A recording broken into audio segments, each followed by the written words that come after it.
tarde, bem-vindos a mais um Mercados em Ação, do Jornal Económico. Nesta edição vamos olhar para um fenómeno que tem abalado os mercados nos últimos dias, a revolta dos pequenos investidores contra os fundos em Wall Street e que chegou às notícias com a valorização das ações da GameStop na semana passada.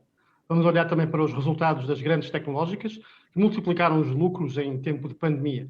Esta semana há também a divulgação de importantes indicadores macroeconómicos nos dois lados do Atlântico e, portanto, vamos decifrar o que é que estes representam. Por fim, vamos passar pelo Congresso dos Estados Unidos, onde se negociam neste momento os detalhes sobre o novo pacote de estímulos. O nosso convidado de hoje é o Pedro Lino, administrador da Optimize Investment Partners. Pedro, boa tarde e bem-vindo ao programa novamente. Boa tarde, Chico. Boa tarde, Marco.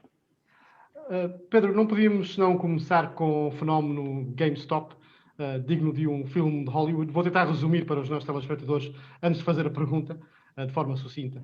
Portanto, milhões de pequenos investidores combinaram num fórum, numa rede social, o Reddit, para lutar contra os hedge funds que apostaram na queda das ações da retalhista de jogos GameStop, compraram ações e levaram um disparo fenomenal na cotação, causando grandes danos, grandes perdas aos fundos. Creio que é mais ou menos isto, Pedro. Corrijo-me depois se estiver errado. Vamos então às perguntas. Pedro, de onde é que isto vem? O que é que isto representa? Bem, eu acho que isto representa, no fundo, o aumento da velocidade que temos vindo a assistir nos últimos anos, mas agora aplicado ao mercado de capitais, porque estas operações de short squeeze ou de tentativas de influenciar preços não são novas.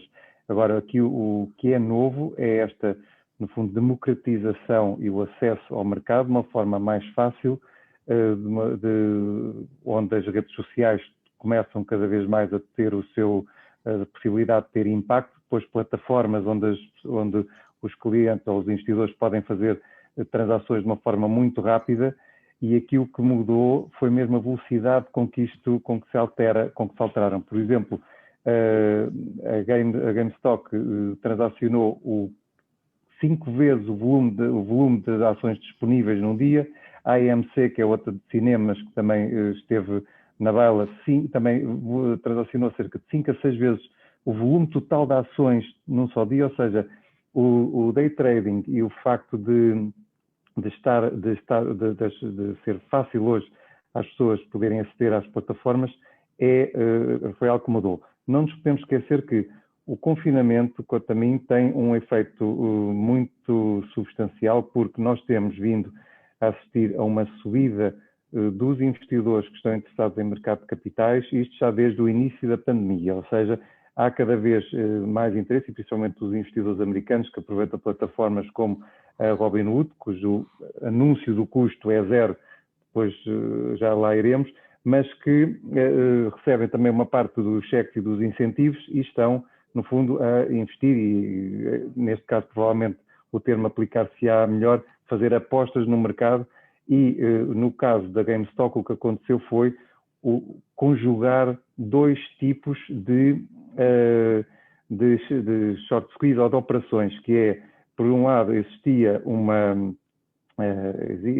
existiam os fundos de investimento que estavam curtos, ou seja, estavam a apostar na queda do mercado, mas depois também tivemos uma operação de, no fundo, espremer quem estava no mercado das opções. Por isso foi o mercado de ações e de opções conjuntamente que levaram que a ação tivesse um disparo. Também acho que há outro fator importante que é o seguinte: há cerca de 20 anos, quando comecei a fazer opções nos Estados Unidos, exigiam uma conta de $50.000, ou seja, eu para ter uma conta margem nos Estados Unidos precisava ter no mínimo 50 mil. Plataformas como a Robinhood exigem $1.000, $2.000, ou seja, hoje em dia, um investidor que provavelmente não tem noção dos riscos do que é transacionar opções, tem acesso a um mercado de opções e provavelmente por causa disso é que nós vemos que o número de transações em opções está em máximo histórico. Ora, isto também representa um perigo para os investidores e acho que há muitas eleições para serem retiradas, quer por parte dos investidores, dos institucionais, dos próprios reguladores. Infelizmente, os políticos vão vir aí com mais impostos e mais regulação. Mas isto dizer que acho que houve também um descurar do que são, às vezes, produtos complexos que estão agora acessíveis aos pequenos investidores e que, no fim do dia, acabam por ser mais perniciosos do que vantajosos. As restrições de algumas corretoras, nomeadamente na compra de títulos da GameStop e de outras, interrompeu aqui um pouco o ciclo, e entretanto já houve aqui um virado de atenções para outros produtos, como a prata, que ontem atingiu máximos de 2013. Mas na realidade isto era quase como uma bomba relógio pronta para acontecer, não? Porque o que aconteceu na prática foi um alterar dos denominados manipuladores de mercado, que geralmente costumam ser o grande capital, e desta vez foi um fórum com milhões de utilizadores que basicamente decidiram todos ir para o mesmo lado, e isto alterou aqui as peças do xadrez, que incutiu perdas substanciais em alguns fundos, e pelo que está a ser falado ou assumido por alguns dos intervenientes, por exemplo, Goldman Sachs, o CEO da Interactive Brokers também, se isto demorar ou ficar por mais algum tempo, poderemos ter aqui uma disrupção no mercado.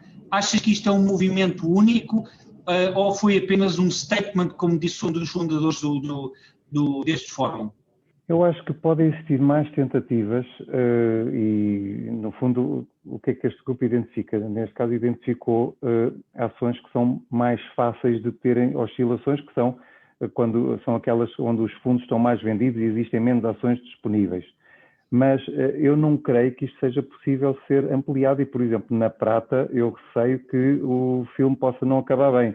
Muito embora a tendência da prata ainda seja de alta de longo prazo, acho que tentar manipular ou tentar influenciar os investidores num mercado tão líquido quanto a prata, isso pode não acabar bem. Eu recordo o que aconteceu em 1979 a 1980 com os irmãos Hunt, que durante 7 anos andaram a acumular prata e primeiro era prata física, depois começaram a dar a prata como colateral e começaram a comprar futuros, até que um dia aconteceu-lhes o que aconteceu já com o Robin Hood e com outros, e com os reguladores, que foi aumentarem as margens e não permitirem que se comprasse mais títulos.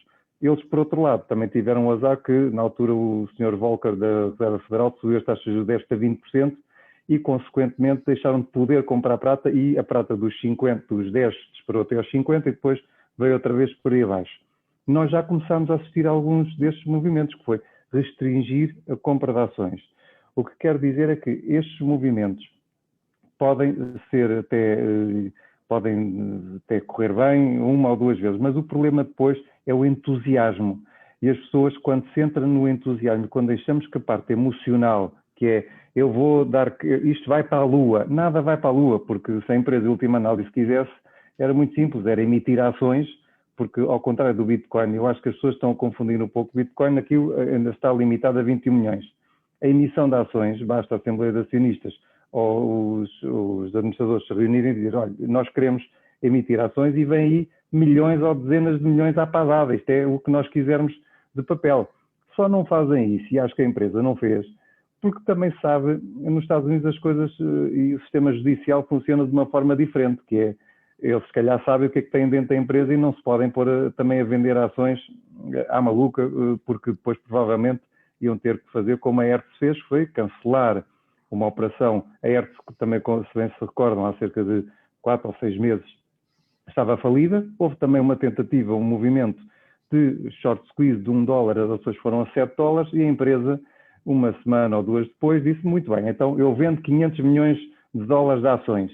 E aí foi o ai Jesus, porque como vinha mais oferta, se fosse a intervenção da Securities Exchange Commission, que disse, olha, nós achamos que os riscos que estão inerentes à ação, ao título e à empresa, não estão a ser suficientemente divulgados aos investidores e isso pode trazer ações judiciais contra a empresa. Consequentemente, a própria administração retirou a oferta e aquilo faliu. Aqui, eu não digo que a empresa vá falir, mas o que pode acontecer é exatamente a mesma coisa, que é a empresa, muito bem, isto de 300 ou 400 milhões de dólares chegou a valer 20 mil milhões, por que não fazer o aumento de capital? A questão é cuidado com a possibilidade de oferta e cuidado também com as ações judiciais nos Estados Unidos. Mas isto para dizer o quê? Eu acho que isto são movimentos que podem ocorrer e vamos ter sempre, como também vimos na Volkswagen em 2008, vimos a tentativa na Herbalife e a guerra entre o Carl Icahn e o Bill Ackman em 2014, 2017. Isto vai sempre ocorrer. A diferença é que agora é mais rápido, pode ter mais participantes, mas também vamos ter o revés da medalha, que vão existir mais pessoas a perder muito dinheiro. Só uma última pergunta em relação a este tema. Do lado das hedge funds, como tu dizias, este cenário de pump and dump não é novo.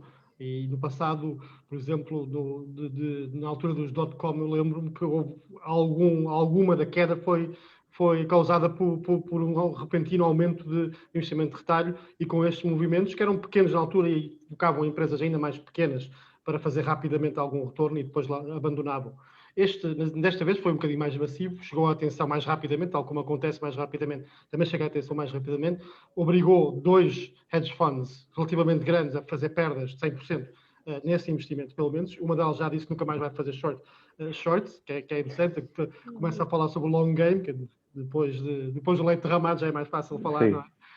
Mas isto vai alterar, na tua opinião, alguma da estratégia das hedge funds, ou no mínimo trazer mais atenção pública à operação dos hedge funds, especialmente na venda descoberta? Não, vai trazer alguma mais atenção aos hedge funds e vai trazer, acho que principalmente mais atenção por parte dos reguladores ao que é o que se chama naked short selling, que é vender algo que nem sequer ainda existe.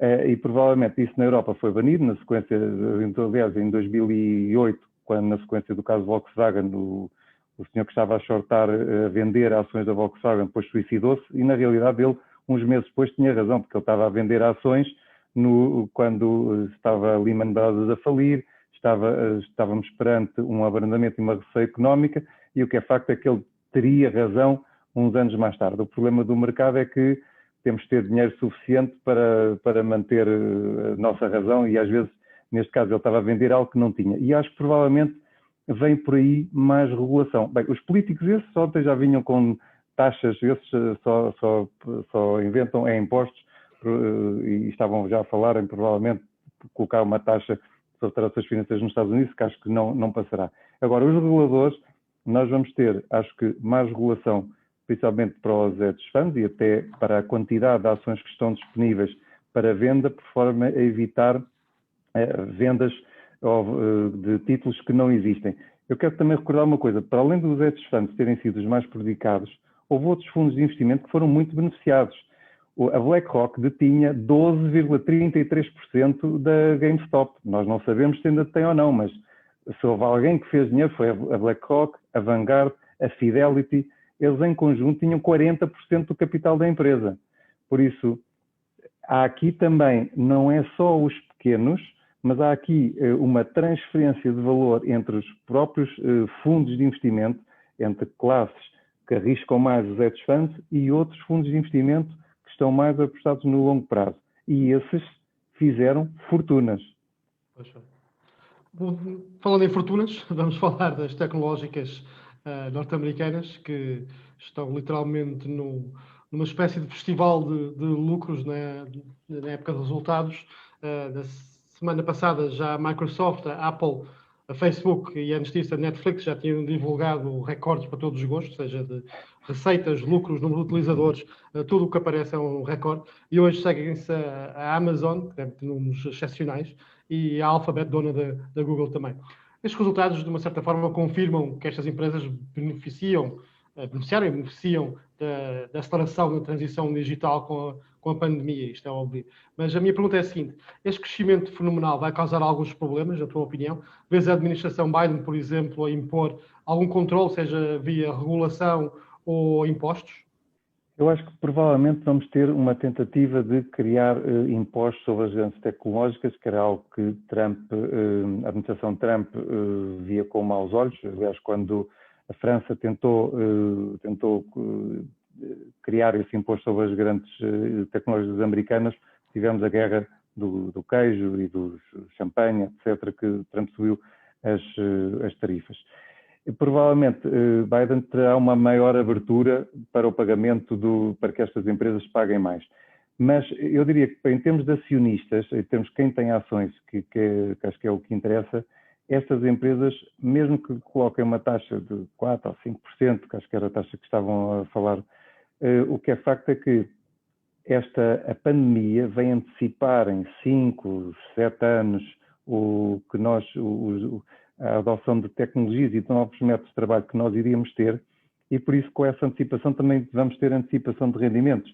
Nós temos agora números que eu acho que nunca pensei que ver há cerca de uns anos, que é trimestres, ou melhor, empresas cuja receita trimestral é superior a 100 bilhões. Já tivemos a Apple... A Amazon vai superar isso hoje. A Amazon também.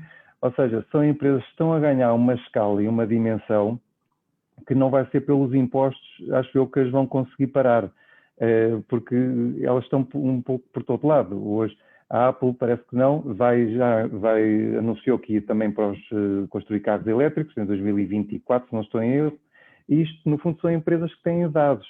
Os nossos dados, elas têm a informação mais preciosa sobre nós. Por exemplo, o Facebook, uma app que tem 2,8 bilhões de pessoas mensalmente nas suas aplicações, seja Instagram, Facebook, WhatsApp, etc., existe ali um potencial mesmo de continuar a criar receita ou serviços para os próprios clientes que até é difícil de imaginar.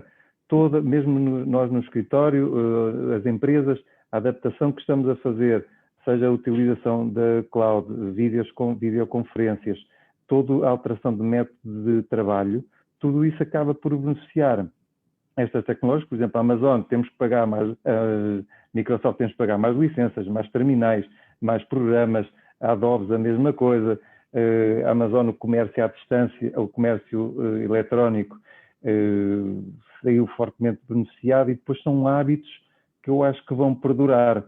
Provavelmente depois haverá aqui um pouco meio termo, mas estas empresas continuam bastante suportadas. Por exemplo, a Microsoft apresentou recorde no seu negócio da nuvem, algo que também é expectável no negócio da Alphabet, que irá pela primeira vez desagregar o negócio da nuvem, ou seja, se espera crescer também 44% no trimestre, e vamos desagregar provavelmente porque vai apresentar pela primeira vez resultados positivos. Será uma área de negócio com resultados positivos, mas que está a grande crescimento. E por isso, essas tendências... É uma área muito feroz, não é? Na semana passada vimos a Apple e a Facebook com resultados recorde, mas começaram os dois a discutir, o Tim Cook e o Zuckerberg, sobre segurança que a Apple vai introduzir no sistema operativo, que é contra, ou pode prejudicar a Facebook. Neste cenário da cloud temos 3 grandes concorrentes liderados pela Amazon. Portanto, uma das formas de controle pode ser a própria concorrência no mercado, não é? Sim, nós no fundo estamos a ver Microsoft, Google e Amazon a tomarem conta deste espaço da nuvem e de negócios. Agora, nós não temos que esquecer uma coisa, que a utilização de dados está a aumentar exponencialmente ano a ano e vai continuar a aumentar. Ou seja, podem existir restrições, podem existir... as restrições normalmente têm maior impacto nas ações quando temos um mercado ou nas empresas quando temos um mercado já estabilizado. Isto é um mercado que ainda está em crescimento exponencial, ou seja, ainda há possibilidade de se errar, porque o crescimento é tal que, apesar de tudo, as empresas acho que vão continuar a ter, apesar de todas as restrições, as guerras que vão continuar a existir, é óbvio, mas estamos a falar de crescimentos e uma transformação da economia, que é da economia... Então, deixa-me só colocar esta pergunta rápida. Achas que esse crescimento vai justificar as avaliações, porque esse é um tema que está em cima da mesa? As avaliações das empresas. Ora, aí voltamos à questão se o mercado está caro ou está barato. Eu recordo que nós nunca vimos taxas de juros tão baixas durante tanto tempo e com uma perspectiva de continuarem. As taxas a 30 anos na Alemanha estão negativas a 0,10. A minha pergunta é qual é a alternativa na Alemanha. Nos Estados Unidos, estamos a falar de taxas a 10 anos a 1%, 0,7%, provavelmente irão subir mais depressa, mas face à quantidade de dinheiro que existe, é mais fácil as pessoas e aceitarão mais depressa aplicar no mercado financeiro e acho que vamos ter que nos habituar a pagar múltiplos mais elevados, que é, no fundo, estamos a pagar o prémio de liquidez. Ao contrário dos imóveis ou de outro tipo de ativos, o facto de estarmos no mercado e podemos de um dia para o outro vender ou transformar em liquidez o nosso património, isso vale dinheiro e, Marco, infelizmente, acho que estes múltiplos têm que ser sustentados, obviamente, em crescimento, mas em termos globais vamos ter que nos habituar a pagar mais caro pelas ações. Pedro, já voltamos à conversa contigo já a seguir. O próximo passo agora é os gráficos e os números da semana com o Marco. Marco, força. Obrigado, Chico. Este é o mapa da semana passada em Wall Street. Podemos ver comportamentos distintos entre as grandes tecnológicas, nomeadamente Microsoft e Apple, uma a subir, a Microsoft 4%, enquanto a Apple teve uma desvalorização acentuada e ambas divulgaram resultados. Portanto, os investidores tiveram aqui comportamentos diferentes em relação à performance dessas duas empresas. De resto, desde o início do ano, a Microsoft e a Google continuam a liderar as valorizações, enquanto a Alibaba e a Tesla também noutros setores, nomeadamente a Alibaba no retalho online e a Tesla nos fabricantes de automóveis. Em relação ao resto do mundo, na última semana, maioritariamente vermelho, destaque aqui para a Novartis e a AstraZeneca também com prestações bastante negativas, enquanto o Brasil teve aqui uma recuperação das quedas que tem tido. Destaque também para a Ferrari, que vai apresentar resultados esta semana e que subiu 3%. Em relação desde o início do ano, destaque para as semicondutoras, ASML e TSM, aqui uma demonstração de que o setor está claramente mais forte que as restantes tecnológicas. Em relação aos grandes grupos, a semana passada foi particularmente igual entre as grandes empresas e pequenas empresas, com destaque para os investimentos que privilegiaram as quedas. Em relação ao início do ano, aqui podemos ver nesta parte do mapa 20% de subida na parte dos semicondutores. Em relação aos gráficos, temos aqui o S&P 500 de uma hora, podemos ver um canal descendente que foi mais uma vez validado e podemos ver que até aqui o primeiro ponto está em cima, temos o segundo ponto, depois o terceiro ponto e o mercado tocou aqui no quarto ponto e imediatamente recuperou, que é este quarto ponto costuma ser a zona ou de resistência ou neste caso de suporte. Em relação ao Brent semanal, continua bem encaminhado para tocar naqueles valores que nós já tínhamos referido aqui, na ordem dos $61. O euro-dólar tem aqui um canal ligeiramente ascendente e com uma resistência perto dos 1,28. Este é um ETF do setor financeiro e podemos ver que o setor financeiro está claramente mais fraco do que o restante do mercado. Conseguiu partir os máximos do ano passado, mas imediatamente retraiu. Por fim, o gráfico da prata mensal, a prata ainda está muito longe de atingir os máximos de 2011, mas teve claramente aqui uma puxada ontem que a levou para máximos de 2013. Vamos ver se é para continuar. E é tudo, Chico. Muito obrigado, Marco. Vamos já para mais um número, que é o número da semana, escolhido por mim, que é o 7,6%. É a contração da economia portuguesa em 2020, portanto, ano passado. O número foi divulgado hoje pelo INE, é inferior aos 8,5% esperados pelo governo, mas ainda assim é a pior recessão em décadas, como era esperado. Voltamos à conversa com o Pedro Limo, da Optimize Investment Partners.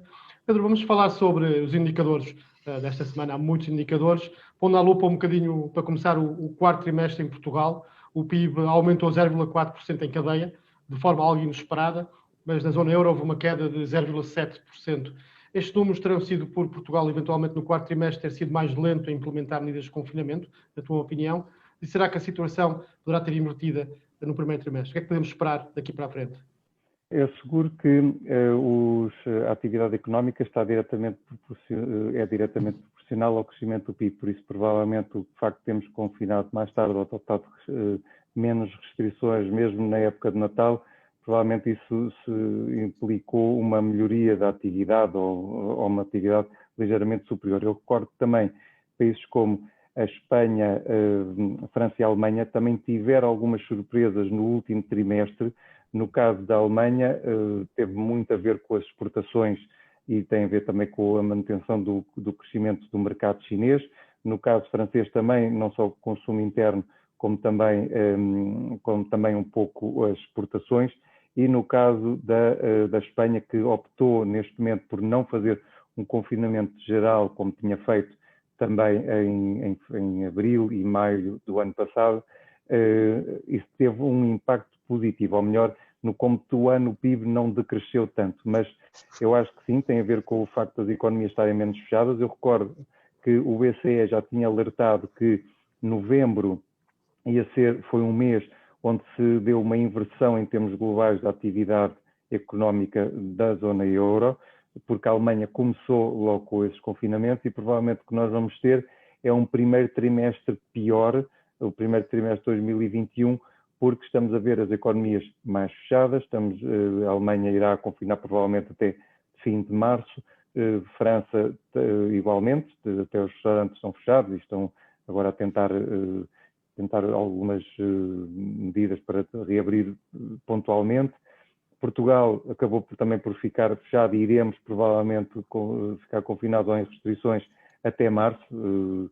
E por isso a atividade no primeiro trimestre, muito embora a do último tenha sido melhor, 2021 irá sofrer alguma contração, não só ao nível do consumo, mas principalmente do investimento que irá penalizar o crescimento do PIB. Pedro, nos Estados Unidos o grande número vem esta sexta-feira com os non-farm payrolls, ou seja, a aquisição de empregos nos setores não agrícolas em janeiro. Em dezembro houve uma surpreendente queda de 140 mil postos de trabalho. Para janeiro é o consenso que existirá uma subida, mas ligeira, de 20 mil postos. A recuperação do estado da economia dos Estados Unidos está a estagnar. Será essencial os estímulos? Qual é que é a visão, a leitura que tu tens desta instabilidade na criação de emprego? Bem, nós não podemos esquecer que desde abril que os Estados Unidos tinham vindo a criar postos de trabalho. Foram 9 meses, não estou a erro, de contínua criação de emprego, muito embora neste momento ainda estejamos 9,8 milhões de empregos abaixo do que estávamos em fevereiro de 2020. Ou seja, ainda há um longo caminho a percorrer, e o que é facto é que os estímulos que a administração Biden já anunciou são essenciais para promover essa recuperação. Em dezembro, após esta recuperação, começámos também a ver a economia americana a abrandar. Janeiro também provavelmente será a zero, ou 20 a 50 mil postos de trabalho criados, e recordo que um dos grandes fatores para a perda de trabalhos em novembro foi o setor da hospitalidade, restauração, foram perdidos 460 a 480 mil postos de trabalho, o que significa que também, mais uma vez, o confinamento e o facto das empresas, das economias estarem novamente a fecharem-se para controlar a expansão da pandemia, teve um impacto e vai ter no próximo, provavelmente no último trimestre, irá ter neste primeiro trimestre. Por isso é muito importante termos um pacote de estímulos que seja passado no Congresso, por forma a que a economia consiga recuperar de uma forma mais rápida. Estamos a ver agora um braço de ferro entre republicanos e democratas, provavelmente com menos tensão do que a administração Trump, mas será nefasto se não conseguir ser aprovado um pacote a curto prazo. Não está fácil, não é? Nós falamos aqui já muitas vezes que os investidores, os mercados, receberam de braços abertos, depois de alguma reticência, receberam de braços abertos a vitória de Joe Biden e a chegada à Casa Branca, em duas fases, depois daquela transição um bocado conturbada, e especialmente este pacote de estímulos como sendo um sinal de apoio à recuperação que já estava a estagnar. Mas não está fácil. Já se fala em diluir em cortar em bocados, em adiar, porque no meio há o impeachment de Trump. O que é que vai acontecer se esse cenário mais nefasto se confirmar? Como é que os mercados vão olhar para isto? Se esse cenário se confirmar e se for adiado ou reduzido substancialmente o programa de apoio, provavelmente vamos ter um impacto bastante negativo nos mercados, porque eu recordo, os mercados estão a subir não só pela política monetária, pela Reserva Federal, mas também pela política fiscal e por este anúncio que já vinha da administração de Trump, que semana sim, semana não, anunciava o pacote de estímulos e sustentava os mercados, e é essa a expectativa. Ora, o que está agora em causa é que, por exemplo, há só para dar 2 pontos de discórdia, a administração Biden quer um complemento de cheques para os americanos de $1.400, que somado aos 600 que Trump já distribuiu, daria os 2.000, enquanto os republicanos querem 1.000, ou seja, menos $400, e depois também na questão do subsídio de desemprego, que dos $400 semanais, os republicanos querem $300. O que é facto é que isto acaba por ter impacto também no rendimento das famílias e das empresas, e quanto mais tarde se adiar, mais tarde esses apoios irão chegar à economia e às empresas e à família, às famílias. E não adianta depois ajudar uma empresa se ela já estiver fechada. Por isso, aqui a urgência devia ser aprovar um pacote de estímulos que seja abrangente, que chegue rapidamente e de forma a que apoie as empresas e as famílias que perderam rendimento. E depois também temos, por exemplo, uma discrepância, que aqui já é uma guerra política, é que os republicanos querem apenas 20 milhões para ajudar as escolas ou as universidades, e os democratas querem que seja apoiado, querem um apoio na ordem dos 107 bilhões. E isto, lá está, entramos aqui na guerra política, se o Estado também deve apoiar o setor público, o setor privado, às vezes também aquelas discussões que temos cá em Portugal, mas o importante era que este pacote fosse aprovado o mais depressa possível. Como digo, não adianta estar a aprovar algo quando as empresas estiverem falidas. E eu acho que essa é que é a urgência. Janet Yellen já esteve na Reserva Federal, está agora à frente do Tesouro. Com o Jerome Powell, acho que os dois, a política fiscal e a política monetária, estão alinhadas. Agora, eu acho que tendo os democratas a maioria no Congresso e no Senado, é mesmo não perderem nenhum voto e tentarem passar este apoio o mais depressa possível. É um filme que creio que vamos ver durante pelo menos 2 anos.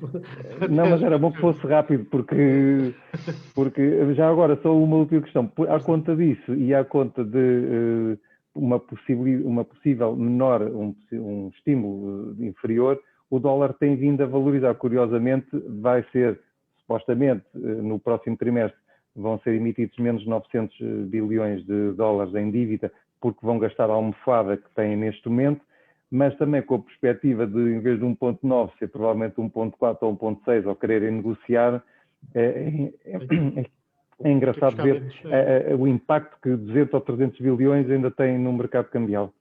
É verdade. Pedro, muito obrigado por mais uma participação no Mercado de Ação sobre estes temas todos muito variados.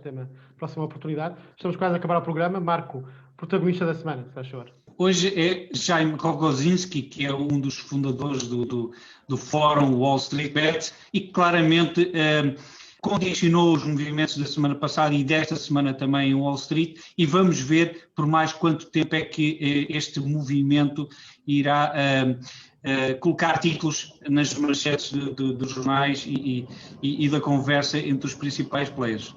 Um tema que vamos acompanhando aqui no Mercado de Ação, sem dúvida. Obrigado, Marco. Obrigado, Pedro, novamente. Agradeço também a preferência dos nossos telespectadores. Até a próxima semana.